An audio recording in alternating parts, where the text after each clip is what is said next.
మావయ్య అత్తయ్య ఎలా అంటున్నారో అని చెప్పాను కానీ మీ అత్తగారి మాటలకే కానీ వెళ్ళి పని చూసుకోమ్మా మీనా అని చెప్పనేసరికి సరే అని మీనా పని చూసుకుంటుంది.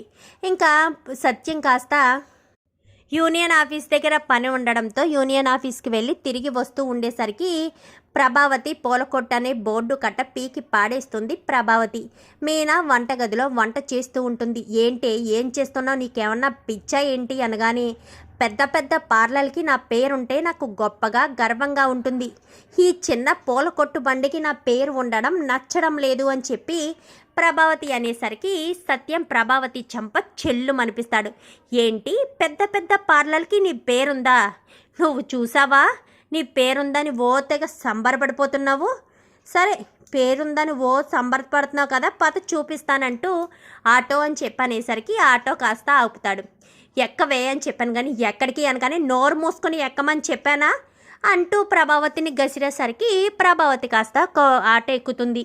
ఎక్కడికి వెళ్ళాలి సార్ అని కానీ సెంటర్కి పోనివ్వనేసరికి సెంటర్ దగ్గరికి పోనివ్వగానే ఆపాపు ఎక్కడే ఆపని చెప్పాను కానీ ఇదేంటి ఎక్కడికి తీసుకొచ్చారు అని చెప్పనేసరికి నోరు మూసుకొని కిందకు దిగు అని చెప్పాను కానీ దిగుతుంది ప్రభావతి.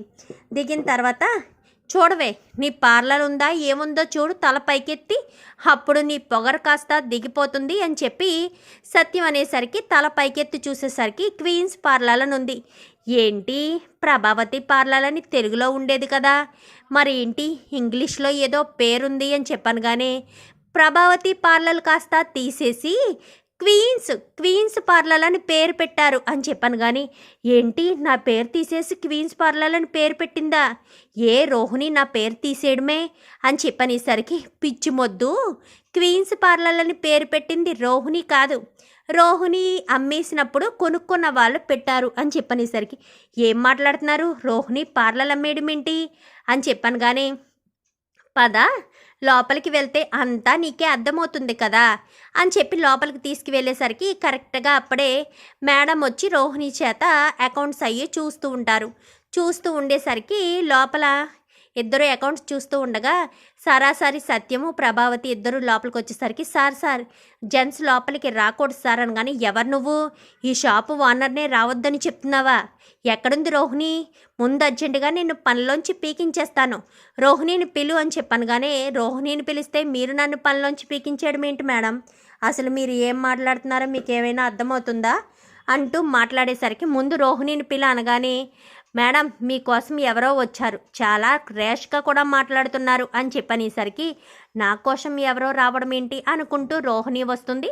రోహిణి వెనకాలే ఓనర్ కూడా వస్తుంది. ఒక్కసారిగా రోహిణి షాక్ అయిపోతుంది. ఏంటమ్మా రోహిణి, మీ మావయ్య గారు వస్తుంటే రావద్దంటుంది, నా మీదే సీరియస్ అవుతుంది, నువ్వు చెప్పలేదా నేను నీ అత్తగారినని? ఏంటి పేరు మార్చేశావు?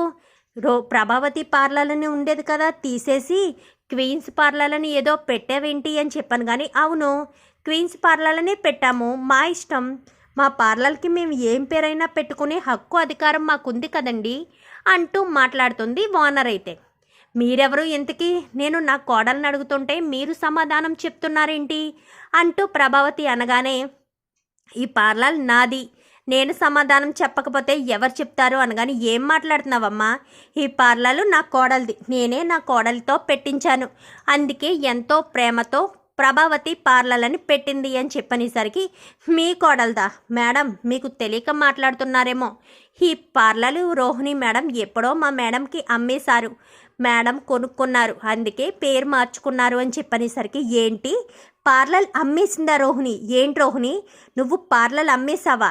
ఒక్క మాట కూడా నాకు చెప్పలేదు అని చెప్పనేసరికి అత్తయ్య ఇక్కడ కాదత్తయ్య ఇంటికి వెళ్ళాక మాట్లాడుకుందామని చెప్పనేసరికి ప్రభా పద ఇంటికి అని చెప్పాను కానీ అది కాదండి అనగాని నోరు మూసుకొని పదమని చెప్పానా అని చెప్పనేసరికి ఇంటికి రా రోహిణి అని చెప్పాను కానీ అలాగే అత్తయ్య అని చెప్పి ప్రభావతిని కాస్త తీసుకుని సత్యం ఇంటికి వెళ్ళిపోతాడు. అదేంటండి పార్లర్లు అమ్మేయడం ఏంటి అని చెప్పాను కానీ నీకు తెలియదు కదా, రోహిణి పార్లర్ అమ్మేసింది, నీకొక్క మాట కూడా చెప్పలేదు, నువ్వేదో పార్లర్కి నీ పేరుందని పెద్ద గొప్పగా గర్వంగా ఫీల్ అయిపోతున్నావు, నీ పేరు ఉన్నది నిజానికి పూల కొట్టుకు మాత్రమే, పార్లర్కి నీ పేరు లేదు, పార్లర్ అసలు నీ కోడలి పేరు మీదే లేదు, ఓ తెగ గొప్పలు పోతున్నావు ఎందుకు?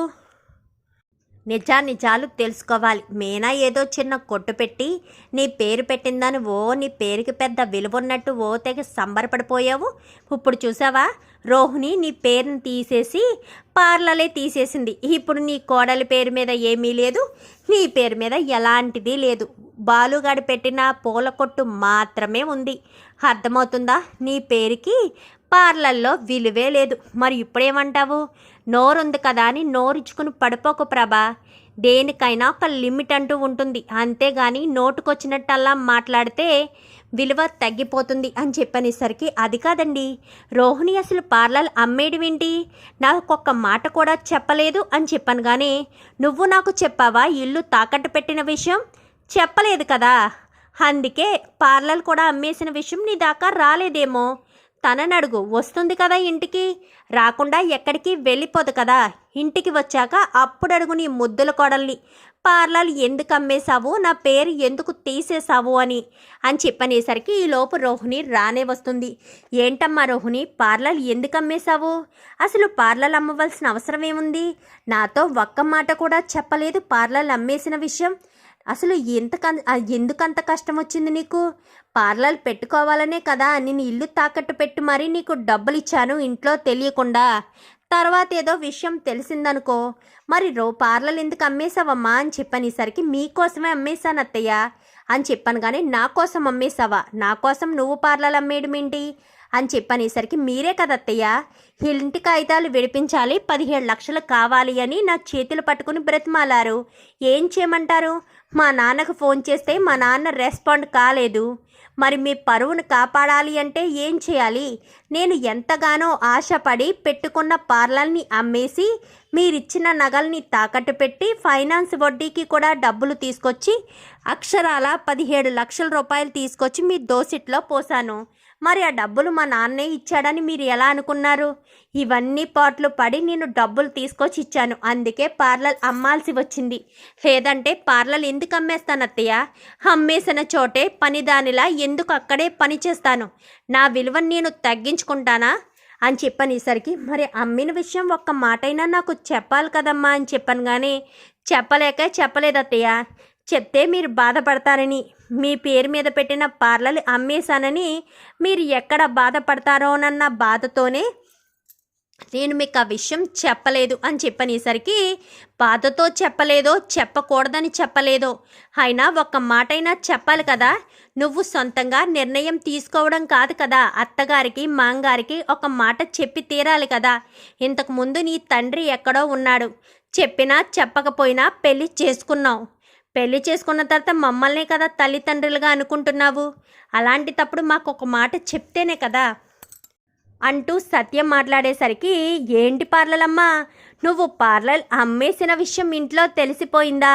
ఈ విషయం నాకు ఎప్పుడో తెలుసు, నేను పార్లర్కి వచ్చిన రోజే తెలుసు. కానీ మా నాన్న నోరు విప్పి బయటికి చెప్పొద్దు అన్నాడు కాబట్టి నోరు మూసుకొని ఊరుకున్నాను. లేదంటే ఈ విషయం ఎప్పుడో బయట పెట్టేవాడిని అని చెప్పనేసరికి, నీకు ముందే తెలుసా బాలు అని చెప్పాను. కానీ తెలుసు, కానీ చెప్పలేదు. మా నాన్న మాటకు విలువిచ్చాను. మా నాన్న అంటే నాకు అంతే ఇష్టం. ఆయన మాటకు నేను ఎంతైనా విలువనిస్తాను. అందుకనే చెప్పడం మానేశాను అని చెప్పనేసరికి, వాడుకున్న జ్ఞానం కూడా నీకు లేదు.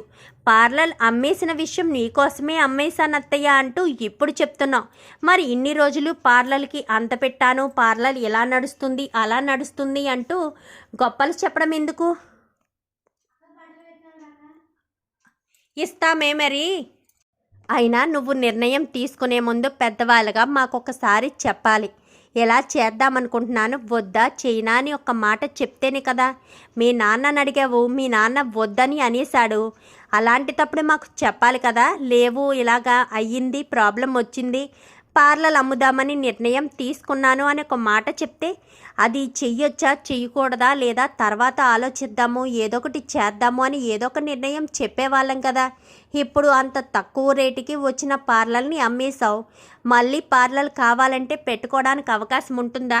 ఏదైనా పని చేసే ముందు పెద్దవాళ్ళుగా మాకు ఒక మాట చెప్పడం నేర్చుకోండి అని చెప్పి సత్యం కాస్త గట్టిగానే చెప్తాడు. చూద్దాం మరి రాబోయే ఎపిసోడ్స్లో ఇలాగే జరగాలని మీరు కూడా కోరుకుంటే వీడియో నచ్చితే లైక్ చేయండి, ఛానల్ని సబ్స్క్రైబ్ చేసుకోండి.